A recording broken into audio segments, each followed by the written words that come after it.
do is fold your fabric in half, and if you make a note that you don't pin your pieces against the selvage, purely because it's got those little imprinted dots on the edge of the fabric, and you don't really want those to appearing in your face mask.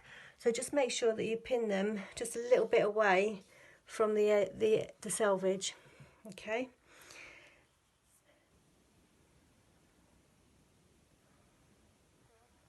All the pattern pieces onto the fabric, because there's no grain line on the pattern pieces. We're assuming that this side, the edges here of the pattern pieces, need to be in a straight line. Okay, so that will just indicate that the pattern on your fabric will also be going on a straight line. If your pattern piece was facing that way, then the print would not be in sync with the pattern. Okay, so the first thing for you to be aware of is this bit here is the bridge of the nose. So this is a bit where the mask is going to lay across your nose. So that's the bridge as well on the inside of the mask, and that's also the bridge of the nose on the inside of the mask.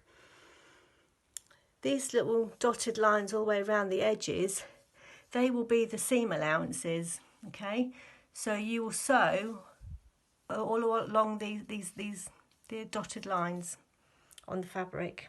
Okay, so when you're cutting your fabric, if you make sure it's laying flat on the surface, and then you push the scissors underneath the fabric, and you let this edge of the scissors run along the table, purely because it's more comfortable on your hands when you're cutting the fabric. Okay, just like that.